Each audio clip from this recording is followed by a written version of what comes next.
Live to see it, friends, and welcome to The World Transformed. This program is your guide to an astounding future that lies ahead, one that will be here sooner than you think, and one that you have an important role to play in bringing about.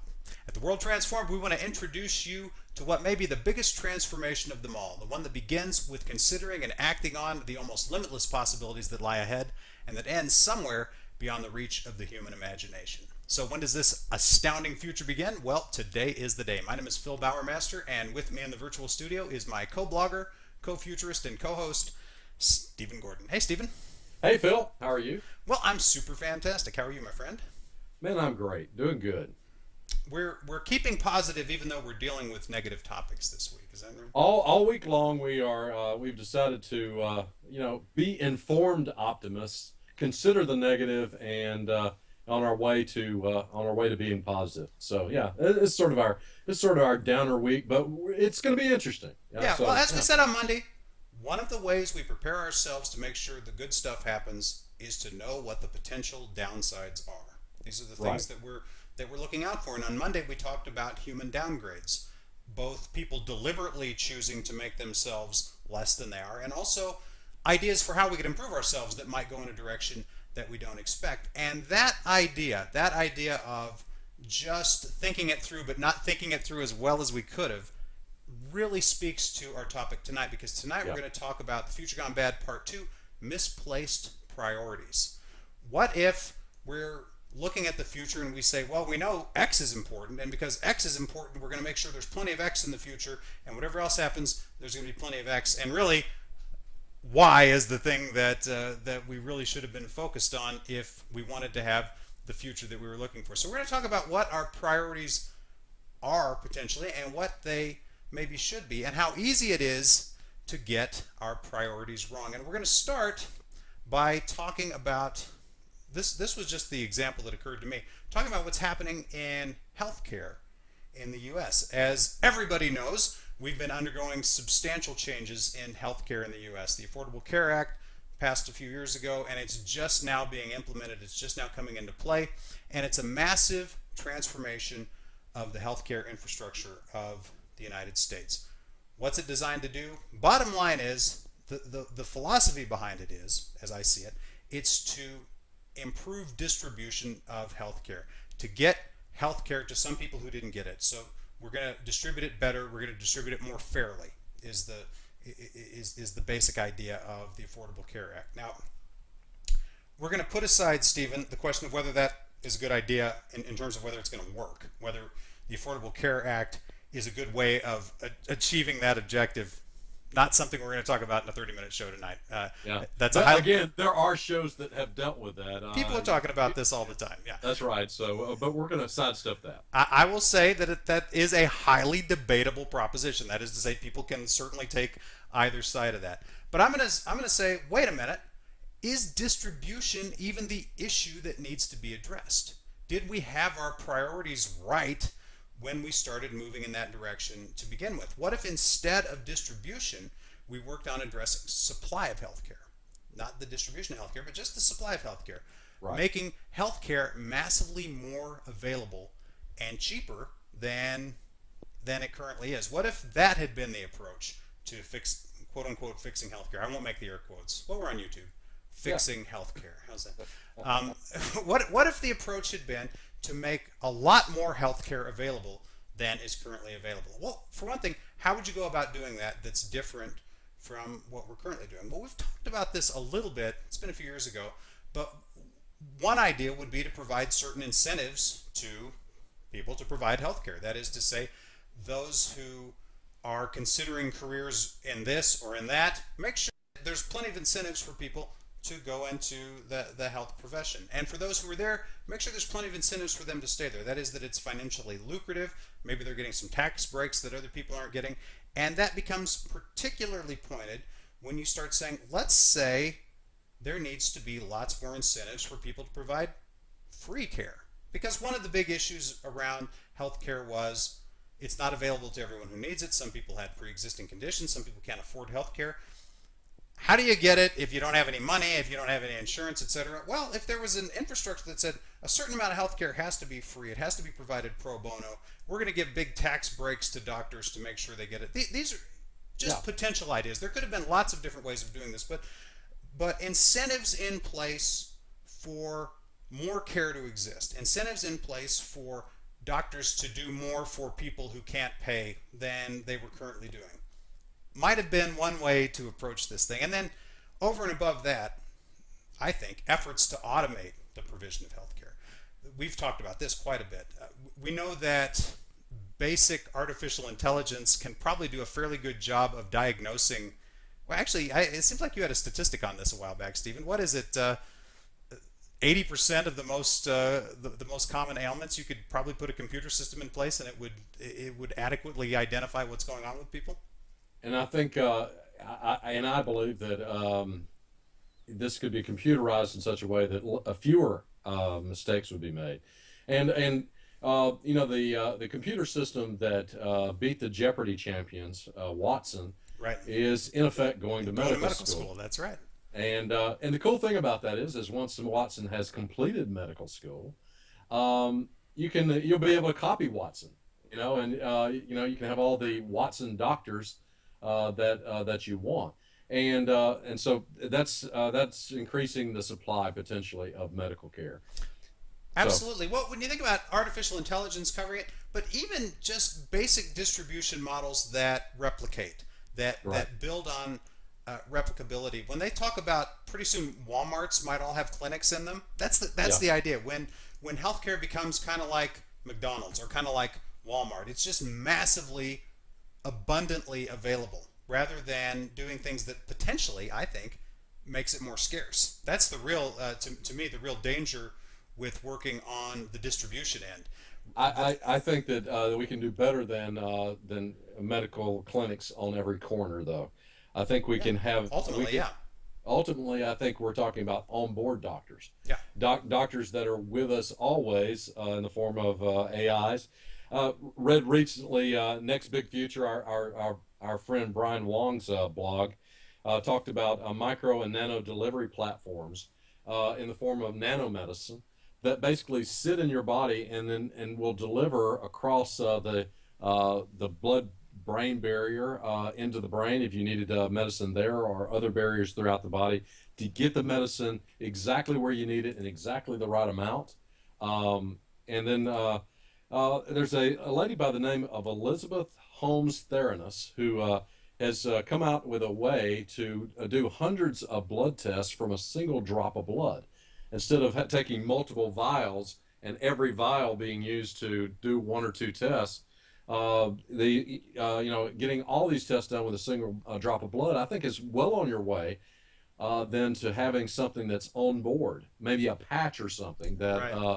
that is constantly sampling your blood and is communicating in real time, maybe with your cell phone, and then from there to other doctors if need be. We talked last week about Apple's wristwatch, Right. the iWatch that will monitor your pulse and also listen as the blood flows through your veins. And if there's a problem, it can alert you in advance of a heart attack. That's the sort of stuff that that will increase our health care in a way that the old models never could. And good stuff coming there. I think So so. I yeah, I think when you look at increasing the availability through kind of existing channels or developing new channels that that work on a slightly different model, Walmart and that sort of thing. You start talking about making healthcare 2 to 3 times more abundantly available than it currently is. Right? There's like 2 to 3 times as much care as there currently is. When we start talking about artificial intelligence, when you start talking about the kinds of devices and the kinds of breakthroughs that you just mentioned, you're talking about healthcare being 1,000 times more available than it right. currently is.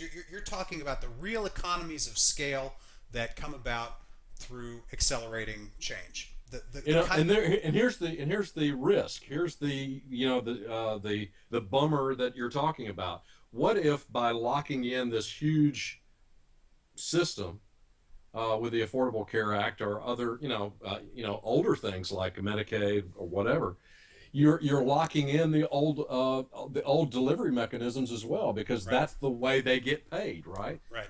And so you're discouraging the kind of innovation that we're talking about.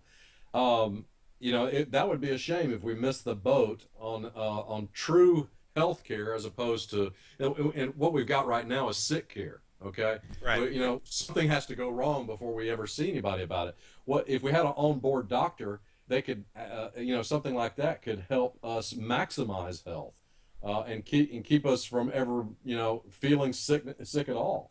And it would be a shame if we missed that boat because the old systems that lock us into old ways of delivering, medical care. Right. But Or, to put it another way, if you look at something else that's gone from being an expensive luxury item to being something that everybody has, even most poor people have, for example, a TV or a mobile phone. What was the big centralized distribution scheme that we put in place to make those things more abundantly available? Well, there wasn't one. What happened was the kinds of technological change that you were talking about and the kinds of social change that we've been discussing, those worked behind the scenes to make it possible for just about anybody who wants one, even really poor people, to have a TV or to have right, a phone. And that same dynamic potentially could apply to most kinds of healthcare. I believe. I really right. believe that it could, but you have to allow that to happen. You have to encourage that to happen rather than talk about, if back in the 60s they'd put a program in place to make sure everybody gets a TV. I wonder what kind of TV situation we have right We, now. we, well, we might all have 20-inch black and white TVs Right. and with no remotes. Right.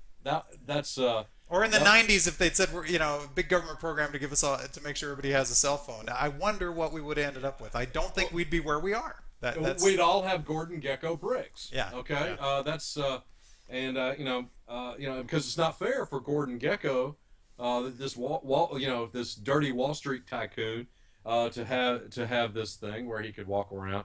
Therefore, we all need to have, let's have put in a government program in place. I think that we could have very well stalled out the smartphone revolution, and we don't want, obviously that would have been a bad thing. So here we know what the outcome is, and we know how we got here, and we like it. Other outcomes we haven't gotten to yet. We got to be really careful how we try to go about getting to them. That's the bottom line. You and Right. I think Stephen are completely in agreement that the best scenario is for everybody who needs it to have all the health care they can possibly That's enjoy. right. Yeah, And, that's and, and in fact, and so much better than what we've got now because this would be the sort of care that would keep us at maximum health. right. And so yeah, absolutely. Now let's shift over and we'll talk about a scenario where perhaps we're less clear on even what the outcome needs to be, or maybe we're still fairly clear. We'll talk it through. Our friend Zoltan Istvan had a piece on Huffington Post, and he says some futurists are not as worried about climate change and overpopulation and environmental damage as the rest of you people are. And let me read a couple of quotes from Zoltan's piece. Zoltan's been on the show before. We had him on, obviously, talking about his novel, The Transhumanist Wager, and he's a very outspoken individual. Here's a couple of passages from his piece over on Huffington Post. He says, "The evolutionary outcome of humanity will be better for turning a blind eye on Mother Earth. Exponential technological growth, increased prosperity from globalization, and maintaining world peace are the critical issues of the future, not global warming, overpopulation, or environmental degradation. While New York City, Boston, and Miami may be partially underwater by 2100, many futurists don't plan to be around in the flesh by then. And if they are, they'll have the technology to walk on water. In fact, many futurists believe that before the end of this century, they will become cyborgs, sentient robots, virtual avatars living inside computers, or space travelers journeying on starships in far-off solar systems." Okay, so here's Zoltan basically saying our priorities are wrong. If we spend too much time, too much energy worrying about the environment or overpopulation, we're going to preclude or slow down this scenario that takes us to becoming transhuman posthumans, basically, is I guess what we're talking about. Uploaded beings who can walk on water and have all these incredible capabilities, and who have a much smaller environmental impact and a much smaller environmental footprint. So whatever's happening to the Earth is small beer. It's not nearly as important as what's happening with humanity. And what's happening with humanity is the real priority, and that's the thing we should focus on, and we can come back and fix whatever's happening with the environment later. What do you think of that? For one thing, Stephen, am I saying his argument fairly? I don't mean to misrepresent it. And if so, what do you make of that argument?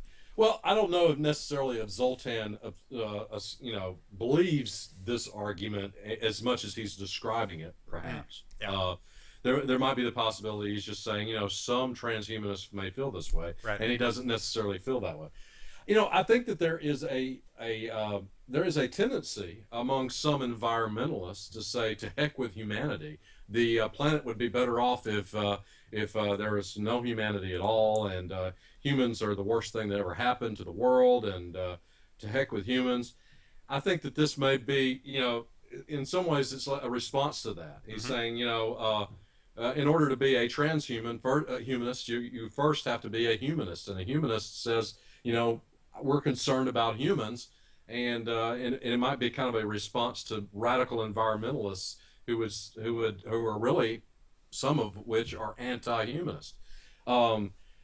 Do I think that that's a good way of feeling about things? No, I think we need to be good stewards of the planet, and one of the ways that get world peace and there is prosperity from globalization and things like that is to take care of the planet that we're all on. Without those things, you're going to have, if the coastlines are flooded, you're going to have worse overpopulation. You're going to have, less peace, more people, trying to get the or scarce resources, and so yeah, all the things that he thinks we need to have in order to to become transhumanists.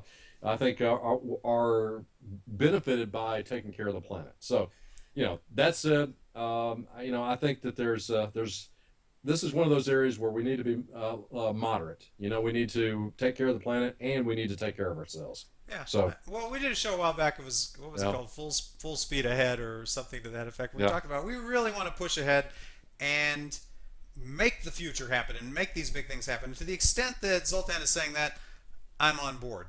But we did a show right, last week where we talked about disagreement amongst people who really spend quite a bit of time thinking about these things as to how soon the singularity will occur. And you know right, what? There is a lot of disagreement as to how soon we'll be able to do things like upload, how soon we'll be able to do things like become the post-human individuals that Zoltan is talking about. Maybe it will happen in the next century. I feel it probably will, but you know what? It might not happen for 3 or 4 centuries. And if things are as dire as some of these projections lay out, if we're really going to have cities underwater in 100 years and we're on this irreversible path to destruction beyond that, then if we haven't achieved the other thing within 100, you know what I'm saying? It's like, well, I don't know. You really gotta weigh these things. We don't know for sure about either one of those two outcomes. yeah. And to say I'm going to set one as an absolute value and the other is we'll come back later seems awfully risky to me. It seems like we're taking a big chance not only with our own future but with the future of everyone else. I've in traveling, Phil. It seems to me that some of the worst places I've been to, as far as environmental degradation, have been places that are less developed. Mm-hmm. And I'm thinking shortly after the Iron Curtain came down, I was in Eastern Europe, Right. and their environment was terrible. It looked like a Superfund site, the entire Eastern Germany when I was there, and there, places in Mexico are just, terrible, and at least they were, a few years ago when I was there. I think that it might be that full steam ahead is the best way to take care of the environment, and and particularly if in our journey to get there. We're mindful of the environment. So, it's just again, it's we want to just be careful that we're not messing up the environment on our way to developing our Right. Well, development. I think it goes back to go back to the first topic. You really have to decide what the priority is and what it is that we're trying to work on making happen. If you're interested in protecting the environment, if you're interested in saying, look, we've got to get carbon emissions down. We've got to stop dumping all this carbon into the atmosphere. Well, one possible solution to that is stop producing energy, stop manufacturing things, stop Yeah. doing things, and then you're not dumping all that carbon into the atmosphere. But that's got a real high cost associated with it for the people who then don't have the economic benefits that they were getting from all that activity. You're Right. telling people to relinquish economic Well, it's human progress, lives. basically. I Yeah, mean, yeah, exactly. yeah, That's if you exactly right. say no more coal powered no more coal powered plants, then people will die. Right. We wouldn't be able to switch over to other power fast enough that basically we'd be in the dark for a few years. But if you do want to switch, then surely the one and only priority should be non-carbon producing energy sources from whatever source possible as fast as we can possibly make it happen. Rather than Yeah, saying, well, we don't want to burn fossil fuels anymore, so we're going to do wind and solar. And not that I'm down on either of those two, but that you then have this very limited range of what the alternatives are. The right, big obvious alternative, and we've talked about this many times, is cleaner nuclear power, which there are models for producing now that didn't exist in the past that can be quite safe, that can have very little impact on the environment, very little risk to the environment, right. and that are tainted by the fact that that they got nuclear cooties, and that people who are concerned about the environment don't want to, it's impure to them. So the Right. question is, do you want to be pure, or do you want to fix this carbon problem? And if you want to fix this Right. carbon problem, the way to do it is to put energy in place that's not going to produce the carbon, and get everyone on board, get all the people who still want to progress economically and who don't want to die, to your point, on board. The way you get them on board is say, look, here's a better source of energy. Here's a way to have more of what you're trying to make happen. It's almost simple-minded to say go for the win-win, but that's really what you have to make happen if you're going to try to get the whole planet on board reducing carbon emissions, rather than have this entrenched battle between people who say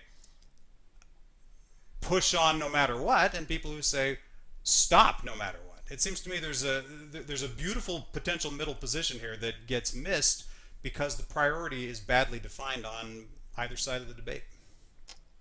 I agree. I agree. Obviously, the ultimate future that we all want is something where we have fusion power, and As we discussed on Friday of last week, right? that's right. That's Yeah. right. So let's hope for the best with that. But in the meantime, we can use safer fission reactors that are meltdown proof. The pebble bed model might be the way to go, and and have all the electricity we need. Maybe that's the way to go. And And there's another side of this which I think I mentioned briefly talking about John Smart's book Radical Abundance. This is the only place I've ever read this, and so I'm not well researched in this topic. But one idea that John, not John Smart, I beg your pardon, Eric Drexler's book, talking about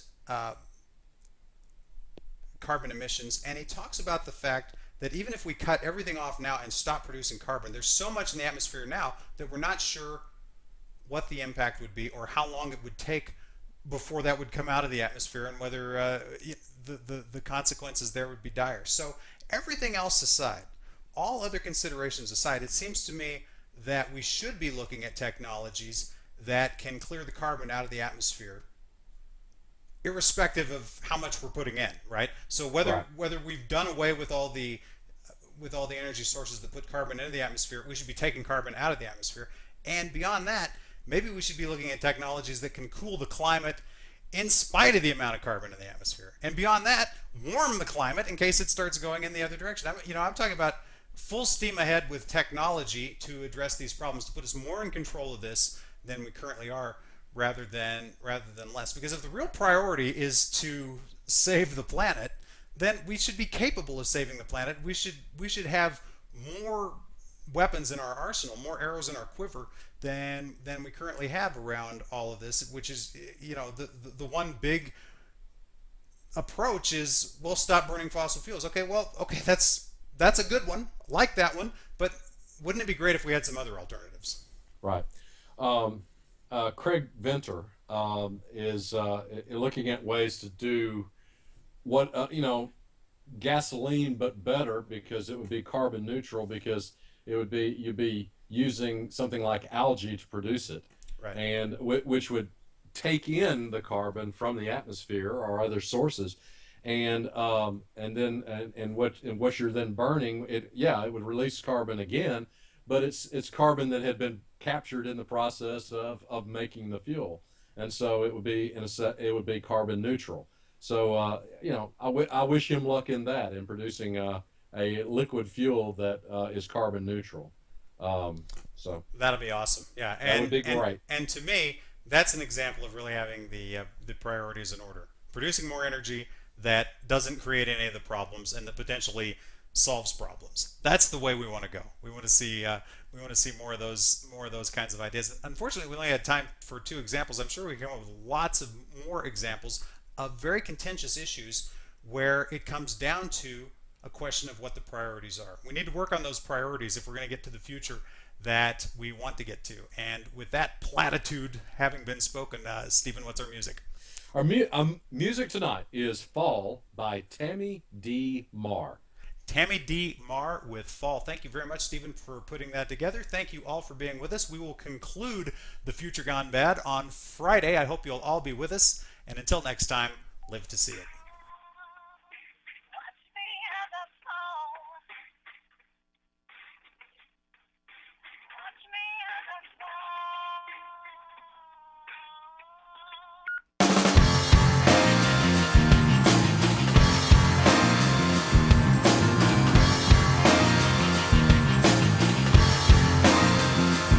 So here we are now.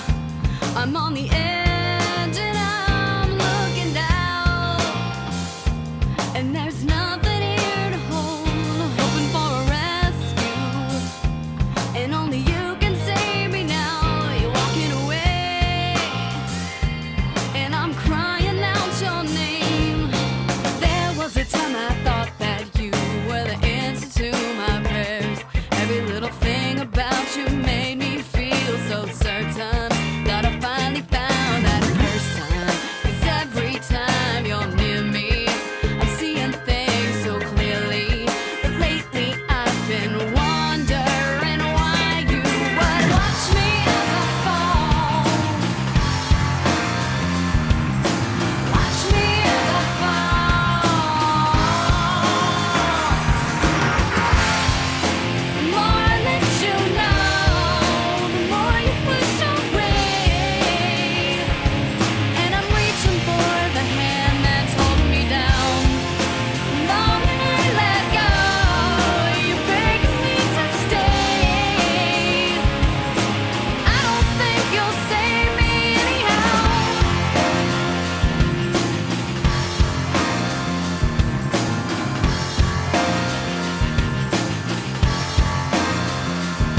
Out of shadows, I see a hand and I'm reaching out. Then it slowly fades away, screaming at the rain clouds, so they can wash away the pain of flying away. And it's still a long way down. 1 in a million people find that love they've been without. Far beyond the shadow of a doubt, they'll end up wondering why the tears can't ease their suffering.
shadow.